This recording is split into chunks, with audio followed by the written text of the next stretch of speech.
Arizona के एक छोटे से हाईवे टाउन में रूट 66 के बिल्कुल पास एक पुरानी रोड साइड डिनर थी जो बाइकर्स के लिए मशहूर थी।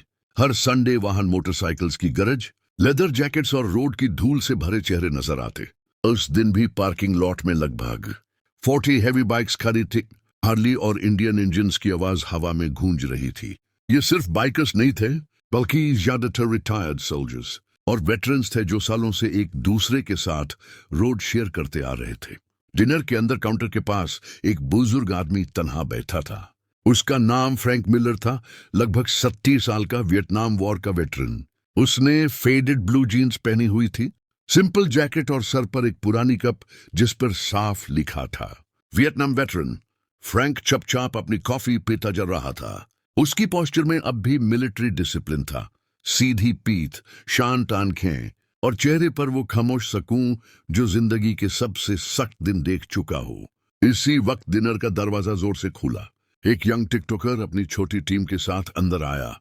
उसका नाम जेसन कोल था, मिड-20s, ट्रेंडी कपड़े, हाथ में फोन और फेस पर वो कॉन्फिडेंस जो वायरल होने से आता है। कैमरा ऑलरेडी रिकॉर्ड कर रहा था। जेसन अपने पब्लिक प्रैंक वीडियोस के लिए जाना जाता था, जहां वो अक्सर लोगों की बेइज्जती को एंटरटेनमेंट बना देता था। जेसन की नजर सीधी फ्रैंक पर जाकर रुकी। वेटरन कैप ने उससे फौरन अट्रैक्ट किया। उसने धीरे से अपनी कैमरा वुमन से कहा, दिस इज परफेक्ट कंटेंट। फिर वो फ्रैंक के बिल्कुल करीब आ गया और बिना इजाजत कैमरा उसके चेहरे के सामने कर दिया। हे ग्रैंडपा, जेसन ने मजाक उड़ाते हुए कहा, you still fighting Wars in your head? Frank ने अपनी कॉफी कप टेबल पर रखी और आराम से बोला, सुन, प्लीज मुझे अकेला छोड़ दो। उसकी आवाज में गुस्सा नहीं था, सिर्फ थकान और इज्जत की उम्मीद थी। जेसन को यह जवाब पसंद नहीं आया। उसने हंसी के साथ क्राउड के लिए शो बनाना शुरू कर दिया। देखो गाइज, वो कैमरा की तरफ बोला, ये लोग बस अटेंशन चाहते हैं। उसने फ्रैंक की कैप को हाथ लगाया जैसे वो कोई प्रॉप हो। फ्रैंक ने कैप वापस सीधी की और दोबारा कहा, बस करो।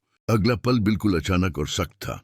जेसन ने अपना हाथ उठाया और जोर का थप्पड़ फ्रैंक के चेहरे पर मार दिया। आवाज डिनर में गूंज उठी। कॉफी कप हिल गया। कुछ कस्टमर्स अपनी सीट से उठ खड़े हुए और एकदम गहरी खामोशी छा गई। फ्रैंक लड़खड़ाया नहीं, वो धीरे से सीधा खड़ा हो गया। उसकी आंखों में आंसू नहीं थे, ना ही गुस्सा, सिर्फ एक गहरी जिल्लत और दाढ़ था जो सिर्फ वो महसूस कर सकता था जिसने अपनी जिंदगी मुल्क के लिए कुर्बान की हो। बाहर पार्किंग लॉट में खड़े बाइकर्स ने यह मंजर देख लिया था। एक के बाद एक उनकी नजर डिनर के अंदर जम गई और उस खामोशी को तोड़ते हुए पहला मोटरसाइकिल इंजन स्टार्ट हुआ, फिर दूसरा, फिर तीसरा। जेसन को अभी अंदाजा नहीं था कि उसका कंटेंट अब किस मोड़ पर जा चुका है। पार्किंग लॉट में खड़े मोटरसाइकिल्स के इंजन्स एक के बाद एक गूंज उठे। गैराज टी आवाजों ने डिनर के शीशे तक हिला दिए। जेसन पहले मुस्कुराया जैसे ये सब उसके प्रैंक का हिस्सा हो, लेकिन फिर उसकी मुस्कुराहट धीरे धीरे गायब होने लगी। लेदर जैकेट्स में लिपटे हुए आदमी डिनर के अंदर आ रहे थे। भारी कद, सख्त चेहरे और आंखों में वो खामोश वजन जो सिर्फ डिसिप्लिन और जुंग से आता है। उनके जैकेट्स पावर पैचेस थे। वेटरन्स एमसी, आयरन ब्रदरहुड और यूएस आर्मी रिटायर्ड। उनमें से एक आदमी आगे बढ़ा। उसका नाम माइक हैरिस था। लोग उसे बुलडॉग कहते थे। 42 साल का, सेफ्ड और काली दाढ़ी मिली हुई और चलने का अंदाज ऐसा जैसे हर कदम नाप कर रखता हो। उसने सीधा फ्रैंक की तरफ देखा और नरमी से पूछा, sir, are you all right? Frank ने बस हल्का सा सिर हिला दिया, जैसे कह रहा हो कि जख्म जिस्म का नहीं, इज्जत का है। माइक फिर घूमकर जेसन के सामने आ गया। दोनों के दरमियान फासला ज्यादा नहीं था, लेकिन हवा भारी हो चुकी थी। तुम्हें पता है तुमने अभी क्या किया है? माइक ने धीमी लेकिन सख्त आवाज में कहा। जेसन ने अपनी हंसी को वापस लाने की कोशिश की। Relax man, it's just a prank. सब कैमरा के लिए होता है। ये लफ्ज सुनकर एक बिकर ने अपनी फिस्ट कस ली। दूसरे ने अपनी जैकेट सीधी की। मिक ने हाथ उठाकर उन्हें रोका। प्रैंक? उसने रिपीट किया। तुम्हारी नजार में किसी बुजुर्ग, किसी वेटरन की तौहीन प्रैंक होती है। जेसन ने कंधे उचका कर कहा, ओल्ड पीपल को भी थोड़ा टफ होना चाहिए। इंटरनेट सॉफ्ट लोगों के लिए नहीं। इस जुमले ने माहौल को और सख्त कर दिया। माइक ने पीछे देखा, फिर एक हल्की सी नोट दी। दो बाइकर्स आगे आए और जेसन के हाथ से कैमरा ले लिया। कैमरा वुमन पीछे हट गई। उसकी आंखों में खौफ साफ था। रिकॉर्डिंग बैंड नहीं की गई, बस एंगल बढ़ला गया। तुम कंटेंट चाहते थे, माइक ने कहा। अब हम तुम्हें नस्ली कंटेंट दिखाते हैं। जेसन को जरा भी मारा नहीं गया, लेकिन उसे दोनों बाहों से पकड़कर डिनर से बाहर ले जाया गया। कस्टमर्स चुप-चाप देखते रहे, कोई बोल नहीं रहा था। बाहर ठंडी हवा थी और बाइक्स की गराज अब भी सुनाई दे रही थी। जेसन को पार्किंग लॉट के बीच खड़ा कर दिया गया। माइक ने फ्रैंक को इशारा किया। फ्रैंक धीरे धीरे आगे आया। उसकी चल में कमजोरी थी, लेकिन आंखों में अब भी इज्जत थी। इस आदमी से माफी मांगो, माइक ने कहा। जेसन की आवाज नाराज रही थी। आई एम सॉरी सर, उसने नीचे देखते हुए कहा। लाउड, माइक ने सिर्फ एक लफ्ज बोला। जेसन ने गहरा सांस ली और ज्यादा बुलंद आवाज में बोला, I am sorry for what I did. Camera सब कुछ रिकॉर्ड कर रहा था, हर सेकंड और इमोशन। उसके बाद एक बाइकर ने जेसन की जैकेट पकड़ी और उस पर लगे स्पॉन्सर लोगोस और स्टिकर्स को एक एक करके उतारना शुरू कर दिया। कोई वायलेंस नहीं, कोई गाली नहीं, सिर्फ खामोश, सख्त इंसाफ। जेसन का फोन उसके हाथ में वापस दिया गया, लेकिन कैमरा का मेमोरी कार्ड माइक ने अपनी जेब में रख लिया। ये वीडियो हम अपलोड करेंगे, माइक ने कहा, ताकि लोग समझ सकें कि इज्जत क्या होती है। जेसन के चेहरे पर पहली बार घमंडना। अगली सुबह सोशल मीडिया पर सिर्फ एक ही वीडियो हर जगह नजर आ रही थी। टिकटॉक, इंस्टाग्राम और यूट्यूब शॉर्ट्स पर वो क्लिप तेजी से फैल चुकी थी।